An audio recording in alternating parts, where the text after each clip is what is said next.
नमस्कार दोस्तों, राम मंदिर में श्रद्धालु के चढ़ावे में कथित अनियमितताओं का मामला सामने आने के बाद अब सिर्फ जांच ही नहीं बल्कि पूरे दान गणना सिस्टम में बड़े बदलाव शुरू हो गए हैं। जिस काउंटिंग हॉल में हर दिन करोड़ों रुपए की नकदी, विदेशी मुद्रा और बहुमूल्य दान की गिनती होती है, वहां अब सुरक्षा व्यवस्था पहले से कहीं अधिक सख्त कर दी गई है।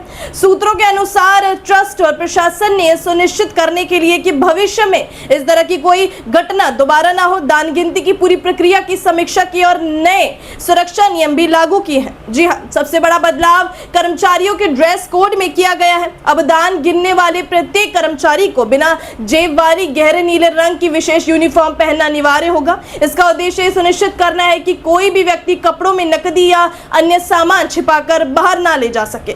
इतना ही नहीं, अब काउंटिंग हॉल में प्रवेश से पहले प्रत्येक कर्मचारी की 2 स्तरों पर सुरक्षा जांच की जाएगी। पहले सामान्य जांच और उसके बाद विशेष सुरक्षा सत्यापन के बाद ये अंदर जाने की अनुमति मिलेगी।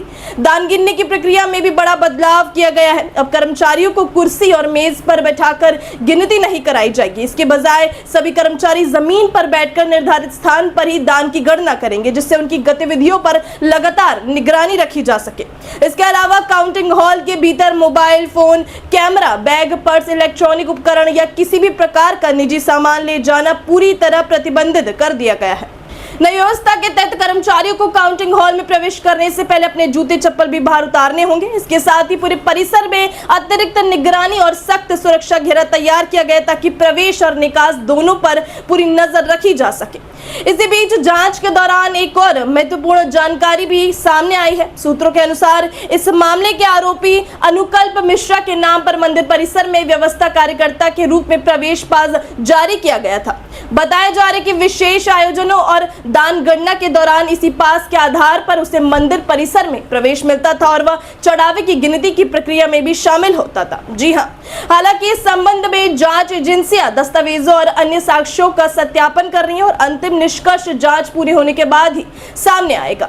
गौरतलब है कि कुछ समय पहले राम मंदिर में श्रद्धालुओं के चढ़ावे में कथित गड़बड़ियों के आरोप सामने आने के बाद पुलिस ने मामला दर्ज किया था। इस मामले में कई लोगों को गिरफ्तार किया जा चुका है और पुलिस का कहना है कि जांच अभी जारी है। यदि विवेचना के दौरान नए साक्ष्य सामने आते हैं तो अन्य लोगों के खिलाफ भी कार्यवाही की जाएगी। इस पूरे मामले को लेकर संत समाज में भी गहरी नाराजगी दिखाई दे रही है। श्री राम जन्मभूमि तीर्थ क्षेत्र ट्रस्ट के सदस्य महंत दिनेंद्र दास महाराज ने इस कथित घटना पर कड़ी प्रतिक्रिया देते हुए कहा कि भगवान के घर में अपराध करने वालों को सीधे फांसी पर लटका देना चाहिए। उन्होंने कहा कि श्रद्धालु अपनी आस्था और विश्वास से दान करते हैं। ऐसे में यदि कोई व्यक्ति उस आस्था के साथ खिलवाड़ करता है तो उसके खिलाफ सबसे कठोर कानूनी कार्यवाही होनी चाहिए। बैठा जो निर्णय वैसे ही होगा और जो ट्रस्टों की बात होगी, रामनाथ का जो लेन देन मामला हो सब बातचीत करेंगे। और तो रामनाथ ठीक कर रहे हैं, जो जेल में चले बड़ा अच्छा हुआ, उनको फांसी देना जरूरी है। रामनाथ के यहाँ चोरी कर लिया था वो तो जो ट्रस्ट वाले जो निर्णय लेंगे वही हम भी मान लेंगे।